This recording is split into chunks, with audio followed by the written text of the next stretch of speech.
with Jenkins and Gareth Thomas, we're ready. We would kick off and start ahead. So if you do want to ask a question, please raise your hand. We'll get through as many in English as possible, and then Gareth will take some in Welsh at the end. So Matt, I will kick off with you. Just start with yourself. Just describe the mood in camp this week. Obviously, you've got through the pool stages, winners, and now to knockout rugby. Yeah, obviously it's a hard mood in camp after our win, after the tough game the Jordan was put out. Yeah, just really looking forward to challenges ahead now, and that's what the main feeling is in camp. We're just looking ahead rather than looking back what we've done. And what do you make of Argentina? What sort of challenge do you think they have? Definitely a really physical team. They pride themselves on set pieces, as they always have. They've definitely got some flair in the backs as well that we got to look out for. Gareth, we talked about Wales on the momentum side, and once you start winning, it generally continues to happen along the time. What changes when you get on a roll like this in the way you approach things? Does the mindset change at all? No, I think that's what we've been good at, is carrying on momentum, but nothing changes for us in the way we prepare for all the games, and we go into it as if we just have to be desperate to win every game, and I think that's been the message for us throughout all these games, just to be desperate to win, and I think that's carried us through. And what are your thoughts on Argentina? It's always a good battle in the time later. Yeah, I've had a couple of games against Argentina, and they've always been physical, set piece wise they've been strong, and we're expecting exactly the same this week. Okay, Kenneth?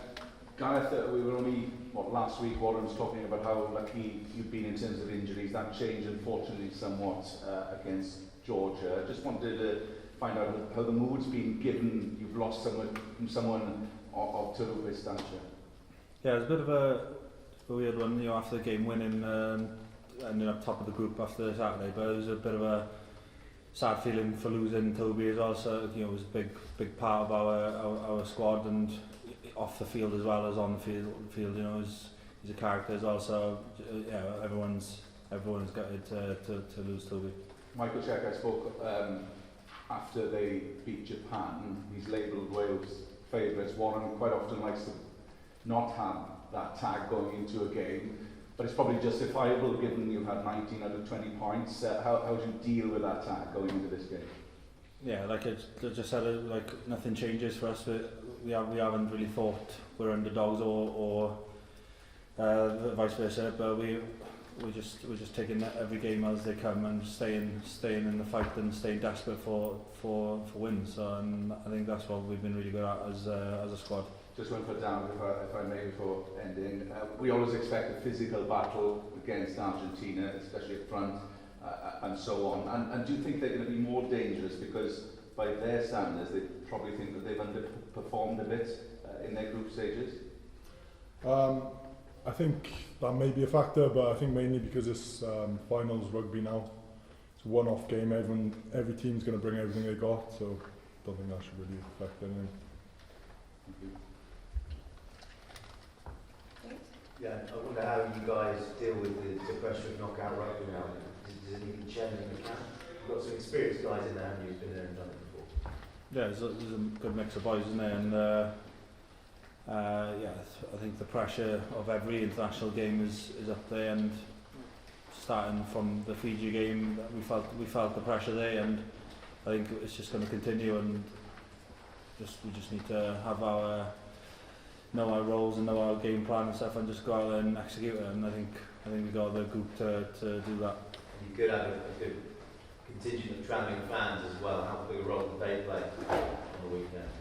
Yeah, the fans have been unbelievable, to be fair. Everywhere we've been, they travelled, and you see the videos of them singing and stuff on the planes and on in the streets. It's they've been amazing, and families and stuff as well. They've all been coming out, and it's class for us to have them there. Thank you. All done? Anyone else? Yes? Oh, you can. Well done. Yeah, no, you can. For all of you, what do you think about your new base camp and to be there in Toulon for this next game? Yeah, we only just got here last night, so we haven't had a proper chance to look around. But yeah, the hotel's lovely, right on the seafront, and obviously this training facilities that we've been provided are really nice. Yeah.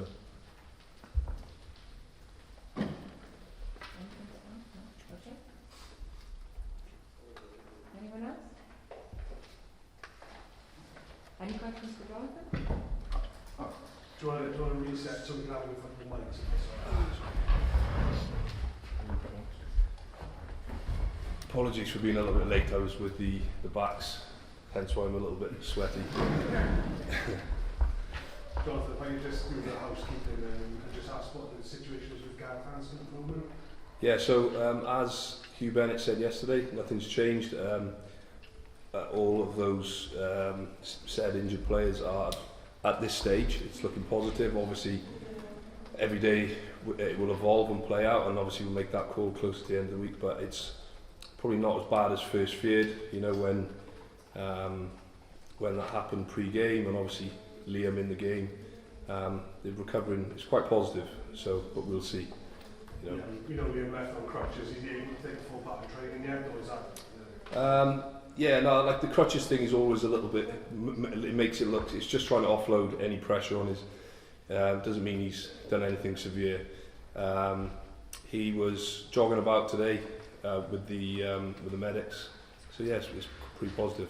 We saw, Dan was on the bench as a precaution last weekend. Will he be fit to start this weekend? Yes. And just, we're obviously heading into knockout rugby now. What changes? I think it's why we're here. It's what we've been building for what's it been, 3 or 4 months, whatever it is. It's been a long time. The whole point of sport is you play it. What's your why and what's your goal? And for us as a collective, our goal from day one has been to get to the finals rugby, knockout rugby, and we've achieved that. But we're not satisfied with just getting to the quarterfinals. Clearly, we want to win the game. And it's hugely exciting for all of us, you know. We're respectful of our opponents. I think when you get to this stage, any team on their day can be anyone, can't they? They can raise their game. Quality players, quality teams in the last 8. So it's exciting. We need to focus on ourselves and show the best version of ourselves. And if we do that, then we've got a very good chance. Just lastly, we know that Warren quite likes being an underdog. You know, the team generally like that as well. You come through this week with there's almost maximum points. You're now going to be billed as favourites. How do you deal with that, Tag? I'll be really honest. So when I was a young player with Wales, we always loved that underdog sort of feeling. And I think when Gats came in 2008 and the sort of evolution of the team, he's changed that mindset. So whether we're underdogs or favourites, it doesn't faze us too much. Whereas, you know, maybe in years gone by that was the case. We're comfortable whether we're favourites or underdogs. It doesn't bother us. It's like the whole thing's a process. We need to stick to what we do well. You've got to take the emotion of favourites, underdogs out of that. Same as the scoreboard in game. Just take the emotion out of that and just stick to being in the present moment, focus on what your job is, and delivering under pressure. You know, that's what it's about. You've got to be excited about that pressure at this stage of a World Cup. The team, John, that you know well, played them last year. Are they a more dangerous proposition because they probably feel themselves that they've stuttered in the group stages? Lots been mentioned about that first England game, England going down to 14 men. Do you think they've obviously got a game in them at any point, but do you think they're a more dangerous proposition? Yeah, I think it's hard for me to answer that because I'm not in their camp, but from what I've seen, I thought they looked more cohesive in their last game against Japan. In terms of their attack, I thought their attack was pretty good. And the South American men, they're proud, emotional, and they want to represent their countries like we all do. So, I think when you look at same Six Nations, and if you win that first game, momentum's huge. Same in the World Cup. You know, if you can get out of your pool all of a sudden, that sort of pressure of getting out of your pool just gives you a lot of confidence then. So every team, I think, at this stage now will be feeling confident, and every team will feel like they've got a bit of momentum on their side. So I think, as I said right at the start, any team can beat anyone on their day. It's just showing the best version of yourself.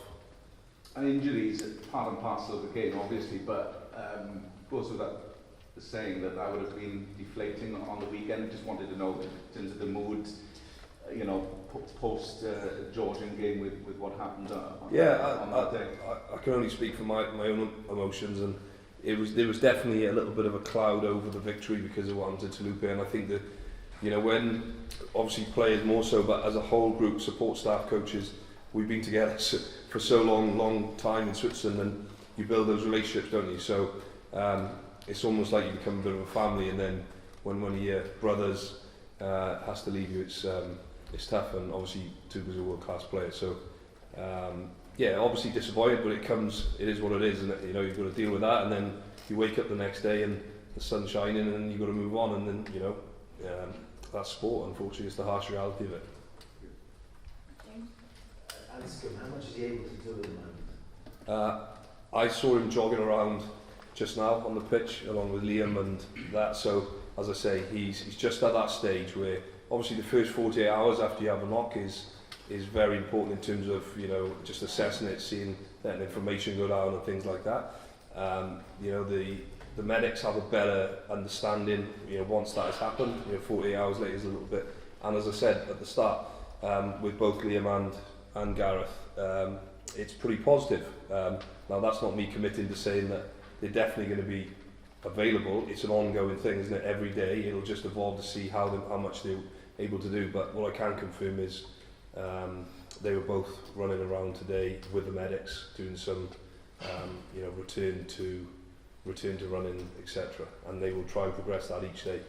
Gareth's not kicking yet, no? I can't confirm that, sorry. But they could both play, potentially. Yeah, as I said, yeah, all of those players that were injury risks, Yeah. they're all in the running. The door is not closed on any of those players as it stands. That's not me confirming either way whether they, you know, that's an evolving thing that will unfold each day. Understood. Yeah, cheers a bit. Okay, Alvin? Jonathan, you mentioned coming into the Wales setup as a young man, 20 years since very early on in your career. You played in the quarter final. What do you remember about that occasion? Yeah, unbelievable. I think the beauty of being a 20-year-old is you're quite naive, and I think sometimes naivety is a good thing because you don't worry too much about, you know, reputations and stuff. Yeah, it was amazing. The Australia World Cup in 2003 was, just from a whole experience, was amazing, and then obviously we hit a bit of form, didn't we? And we did pretty well in that quarter final. I think we won the game 3-1, I think. It was obviously a world-class English team, and but it was a good experience for myself. And yeah, and I think I see a lot of similarities between that squad and this squad in terms of the sort of brotherhood that's been created off the field, like an awesome team spirit, and that's just grown, you know, and it's very similar back then. And yeah, it's just you know, being on the stage whether you're coaching or as a player, it's the pinnacle, isn't it? So it's awesome, yeah.